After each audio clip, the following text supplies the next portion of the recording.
O Caibalho, capítulo 8. Os planos de correspondência. Abre aspas. O que está em cima é como o que está embaixo, e o que está embaixo é como o que está em cima. Fecha aspas.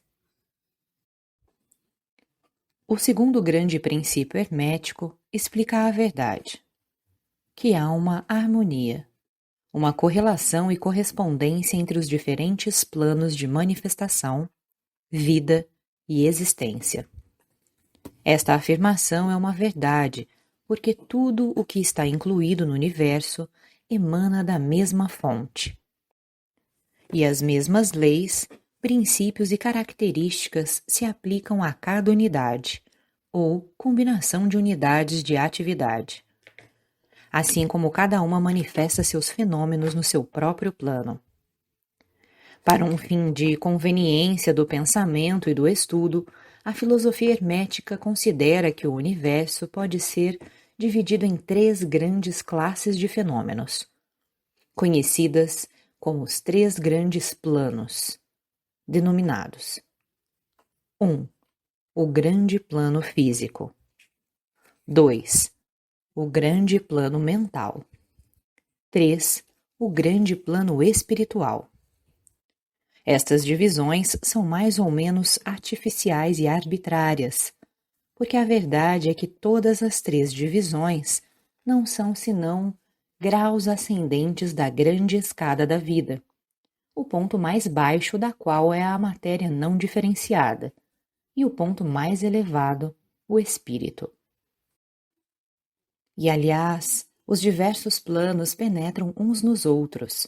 Assim, esta não sólida e exata divisão pode ser colocada entre os mais elevados fenômenos do plano físico e o mais inferior do plano mental, ou entre os mais elevados do mental e os mais baixos do físico.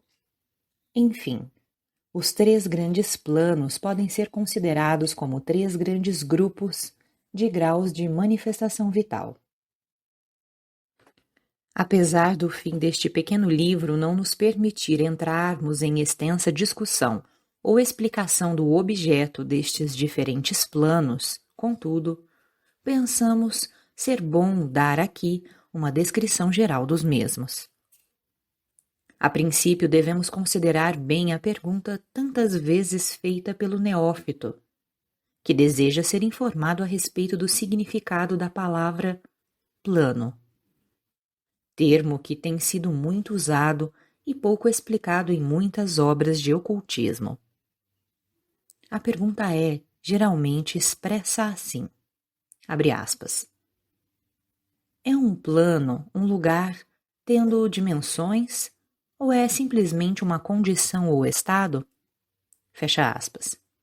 Respondemos. Abre aspas. Não é um lugar, nenhuma dimensão ordinária do espaço. É ainda mais que um estado ou uma condição.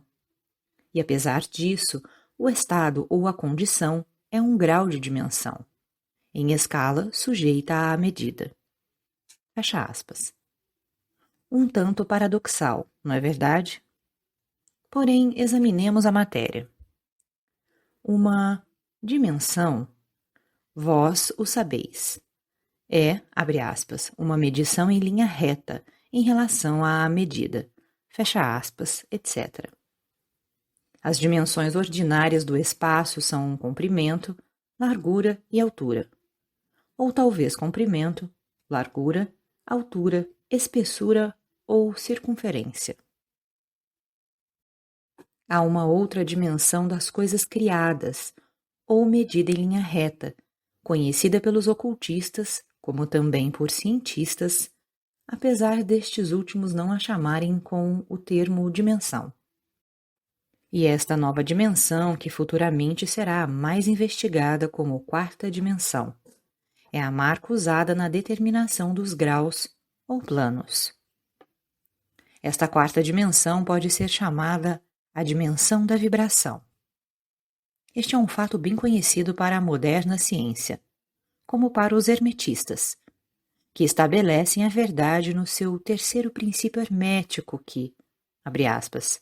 Tudo se move, tudo vibra, nada está parado. Fecha aspas. Desde as manifestações mais elevadas até as mais baixas, todas as coisas vibram. Não somente elas vibram em diferentes coeficientes de movimento, mas também em diversas direções e de diferentes maneiras. Os graus de coeficiente das vibrações constituem os graus de medição na escala de vibrações, ou, em outras palavras, os graus da quarta dimensão. E estes graus formam o que os ocultistas chamam planos. O mais elevado grau de vibração constitui o plano mais elevado, e a mais elevada manifestação da vida que ocupa este plano. Assim, apesar de um plano não ser um lugar, nem ainda um estado ou uma condição, ele possui as qualidades de ambos. Desejaríamos dizer mais sobre o assunto da escala das vibrações nas nossas próximas lições, em que consideraremos o princípio hermético de vibração.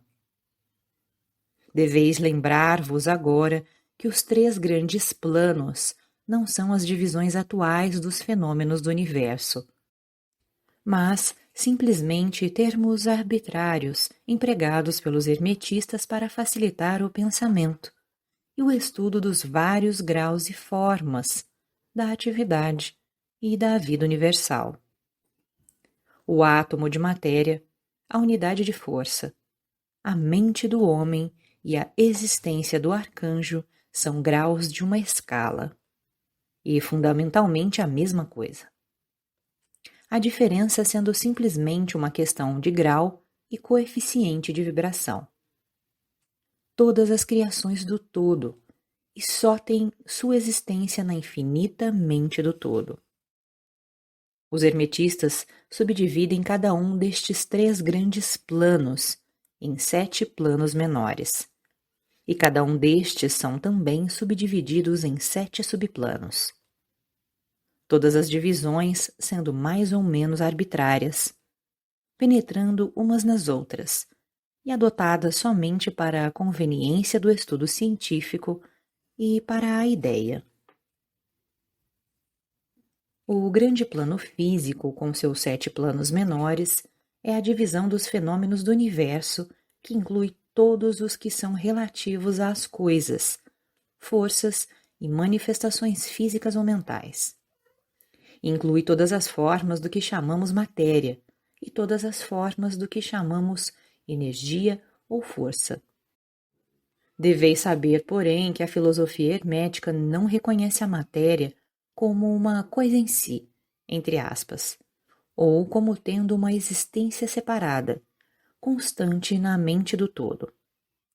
Os ensinamentos são que a matéria é antes uma forma de energia.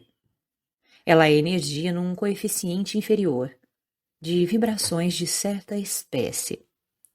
E de acordo com isto, os hermetistas classificam a matéria como a extremidade inferior da energia, e dão-lhes 3 dos 7 planos menores do grande plano físico. Estes 7 menores planos físicos são os seguintes: 1. O plano da matéria, A. 2. O plano da matéria, B. 3. O plano da matéria, C. 4. O plano da substância etérea. 5. O plano da energia, A. 6. O plano da energia, B. 7. O plano da energia, C. O plano da energia, A, compreende as formas da matéria em suas formas de sólidos, líquidos e gasosos, como geralmente reconhecem os livros dos físicos.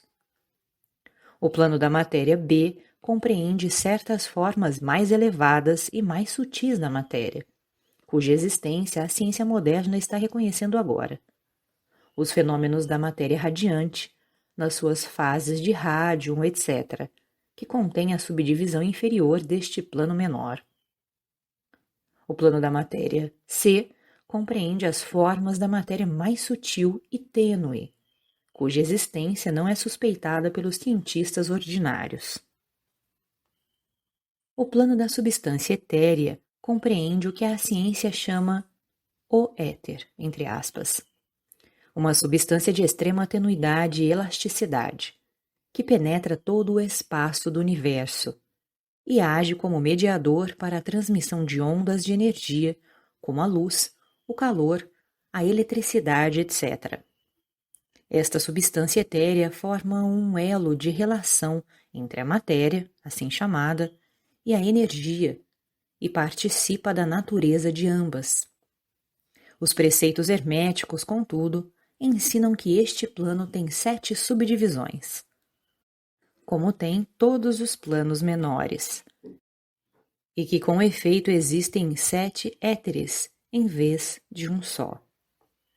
Imediatamente acima do plano da substância etérea está o plano da energia, A, que compreende as formas ordinárias da energia conhecida pela ciência, sendo respectivamente estes 7 subplanos: o calor, a luz, o magnetismo, a eletricidade e a atração, incluindo a gravitação, a coesão, a afinidade química, etc., e várias outras formas de energia indicada pelas experiências científicas, mas ainda não classificadas. O plano da energia, B, compreende 7 subplanos de formas elevadas da energia ainda não descoberta pela ciência, mas que têm sido apelidadas, abre aspas, as forças mais sutis da natureza, fecha aspas, e que são consideradas em ações nas manifestações de certas formas de fenômenos mentais e pelas quais tais fenômenos são possíveis. O plano de energia, C, compreende 7 subplanos de energia, tão elevadamente organizados, que eles contêm muitos característicos da vida, mas que não é reconhecido pela mente dos homens no plano ordinário de desenvolvimento, sendo útil só ao uso dos entes do plano espiritual. Tal energia nem é sonhada pelo homem ordinário e pode ser considerada quase como a força divina. Os entes que a empregam são como deuses comparados com os mais elevados tipos humanos conhecidos por nós. O grande plano mental compreende as formas de pensamentos viventes, conhecidas por nós na vida ordinária, bem como certas outras formas só bem conhecidas dos ocultistas. A classificação dos 7 menores planos mentais é mais ou menos satisfatória e arbitrária, se não for acompanhada por esmeradas explicações que estão fora do fim desta obra particular. Contudo, vamos mencioná-los. Eles são os seguintes: 1. O plano da mente mineral. 2. O plano da mente elemental, A. 3. O plano da mente vegetal. 4. O plano da mente elemental, B. 5. O plano da mente animal. 6. O plano da mente elemental, C. 7. O plano da mente hominal. O plano da mente mineral compreende os estados ou as condições das unidades, entidades ou grupos e combinações das mesmas, que animam as formas conhecidas por nós como minerais, químicas, etc. Estas entidades não podem ser confundidas com as moléculas, os átomos e os corpúsculos, que são simplesmente os corpos ou as formas materiais destas unidades, assim como o corpo de um homem é a sua forma material e não ele mesmo. Estas entidades podem ser chamadas espíritos, em certo sentido, e seres viventes de um grau inferior de desenvolvimento, vida e mente, exatamente um pouco maior que as unidades da energia vivente que compreendem as mais elevadas subdivisões do mais elevado plano físico.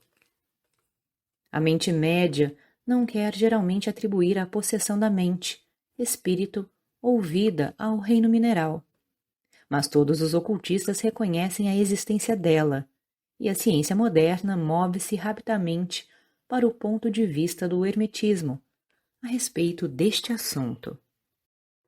As moléculas, os átomos e os corpúsculos têm seus amores e ódios, suas semelhanças e dessemelhanças, atrações e repulsões, afinidades e desafinidades, etc. E muitas das mais intrépidas mentes da ciência moderna expressaram a opinião que o desejo e a vontade, as emoções e sentimentos dos átomos simplesmente diferem em grau dos que os homens têm. Não temos espaço para argumentar sobre este assunto. Todos os ocultistas conhecem isto, e outros se referiram às diversas obras científicas mais recentes para a corroboração exterior. Estas são as 7 subdivisões usuais deste plano. O plano da mente elemental, A, compreende o estado ou a condição e grau de desenvolvimento mental e vital de uma classe de entidade desconhecidas ao homem médio, mas reconhecidas pelos ocultistas. Elas são invisíveis aos sentidos ordinários do homem, mas não obstante existem e têm a sua parte do drama do universo. O seu grau de inteligência está entre o das entidades minerais e químicas, de um lado, e das entidades do reino vegetal, do outro. Também neste plano há 7 subdivisões. O plano da mente vegetal, em suas 7 subdivisões, compreende os estados ou as condições das entidades contidas nos reinos do mundo vegetal. Os fenômenos vitais e mentais que as pessoas de inteligência média justamente bem compreendem, tendo sido publicadas na última década muitas obras novas e interessantes sobre a, abre aspas, mente e vida nas plantas. Fecha aspas. As plantas têm vida, mente e espírito, tão bem como os animais, o homem e o super-homem. O plano da mente elemental, B, nas suas 7 subdivisões, compreende os estados e as condições de uma forma mais elevada das entidades elementais ou invisíveis, tendo a sua parte na obra geral do universo, cuja mente e vida formam uma parte da escada entre o plano da mente vegetal e o plano da mente animal, as entidades participando da natureza de ambos. O plano da mente animal, nas suas 7 subdivisões, compreende os estados e as condições de entidades, entes ou espíritos que animam as formas animais da vida, familiares a nós todos. Não é necessário entrar em detalhes a respeito deste reino ou plano de vida, porque o mundo animal nos é tão familiar como o nosso próprio. O plano da mente elemental, C, nas suas 7 subdivisões, compreende as entidades ou entes invisíveis, como são todas as formas elementais, que participam da natureza da vida animal e da humana, em certo grau e certas combinações. As formas mais elevadas são meio humanas em inteligência. O plano da mente humana, nas suas 7 subdivisões, compreende as manifestações da vida e da mentalidade que são comuns ao homem, nos seus vários graus e divisões. Nesta relação, sabemos que o homem médio atual ocupa a 4ª subdivisão do plano da mente humana, e somente o mais inteligente cruzou as fronteiras da 5ª subdivisão. A raça gastou milhões de anos para alcançar esta posição, e serão necessários muito mais anos para que ela passe a 6ª e a 7ª subdivisões, e vá além delas. Mas lembrai-vos que existiram raças antes de nós, que passaram por esses degraus e nos planos mais elevados. A nossa própria raça é a quinta, com restos da quarta, que pôs os pés no caminho. Contudo, há alguns espíritos avançados da nossa própria raça que ultrapassaram as massas e que passaram a sexta e a sétima subdivisões, e muitos poucos entes estão acima deles. O homem da sexta subdivisão será o super-homem, e o da sétima, o homem de cima. Na nossa consideração dos 7 planos mentais menores, nós nos referimos aos 3 planos elementais em sentido geral. Não queremos entrar em detalhes sobre este assunto, porque esta obra limita-se a tratar da filosofia e dos preceitos em geral. Mas podemos dizer-vos mais, com o fim de dar-vos uma pequena ideia mais clara das relações destes planos aos mais familiares deles. Os planos elementais têm a mesma relação com os planos da mentalidade e da vida mineral, vegetal, animal e hominal, como as claves pretas do piano têm para com as claves brancas. As claves brancas são suficientes para produzir a música, mas há certas escalas, melodias e harmonias em que as claves pretas têm a sua parte e em que a sua presença é necessária. São necessários também como elos de união da condição do espírito. São entidades-estados entre os outros diversos planos, certas formas de desenvolvimento podendo ser atingidas nele. Este último resultado, dando ao leitor que pode ler entre as linhas uma nova luz sobre o processo de evolução e uma nova chave da porta secreta dos lábios da vida entre um reino e o outro. Os grandes reinos dos elementais são muito reconhecidos por todos os ocultistas, e os escritos esotéricos estão cheios de menção deles. Os leitores de Zanoni, de Bulwer-Lytton e outras obras semelhantes poderão reconhecer as entidades que habitam estes planos de vida. Passando do grande plano mental ao grande plano espiritual, que podemos dizer? Como podemos explicar estes estados mais elevados do ente, da vida e da mente? As mentes ainda inábeis para compreender e entender as mais elevadas subdivisões do plano da mente hominal? A tarefa é impossível. Podemos falar só nos termos mais gerais.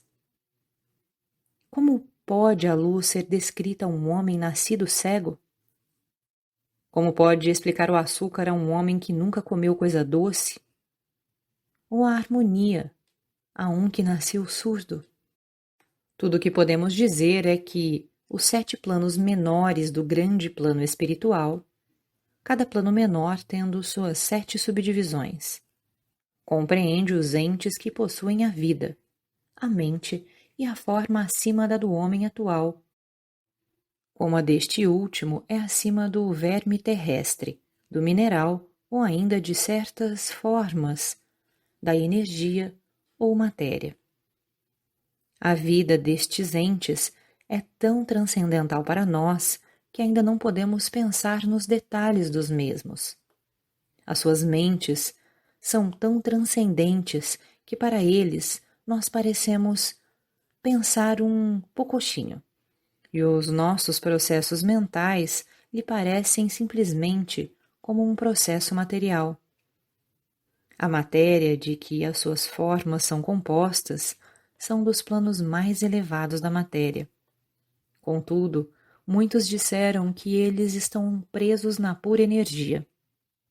Que se poderá dizer de tais entes? Nos 7 planos menores do grande plano espiritual, existem entes que poderemos chamar anjos, arcanjos, semideuses. No plano menor, mais baixo, vivem estas grandes almas que chamamos mestres e adeptos. Acima deles fica a grande hierarquia das hostes angélicas, inconcebíveis ao homem. E acima destas ficam os que podem ser chamados sem irreverência, os deuses. Tão elevados na escada da existência estão eles, pois que a sua existência, inteligência e poder são simplesmente aos atribuídos pelas raças de homens às suas concepções da divindade. Estes entes estão ainda além dos mais elevados voos da imaginação humana. E o epíteto divino é o único que lhes é aplicável. Muitos destes entes, como também as hostes angélicas, tomam muito interesse nos negócios do universo e têm uma parte importante neles. Estas invisíveis divindades e anjos protetores estendem a sua influência livre e poderosamente no processo da evolução e do progresso cósmico. A sua ocasional intervenção e assistência nos negócios humanos criou as muitas lendas, crenças, religiões e tradições da raça passada e presente. Eles muitas vezes impuseram ao mundo os seus conhecimentos e poderes conforme a lei do todo. Mas, ainda mesmo os mais elevados destes entes adiantados existem simplesmente como criações da mente do todo, e são sujeitos aos processos cósmicos e às leis universais. Eles são ainda mortais. Podemos chamá-los deuses, comparados conosco, mas ainda são os irmãos mais velhos da raça, as almas mais avançadas que ultrapassam os seus irmãos e que renunciaram ao êxtase da absorção pelo todo, com o fim de ajudar a raça na sua jornada para subir o caminho. Mas eles pertencem ao universo e estão sujeitos às suas condições. São mortais, e o seu plano está abaixo do plano do Espírito Absoluto.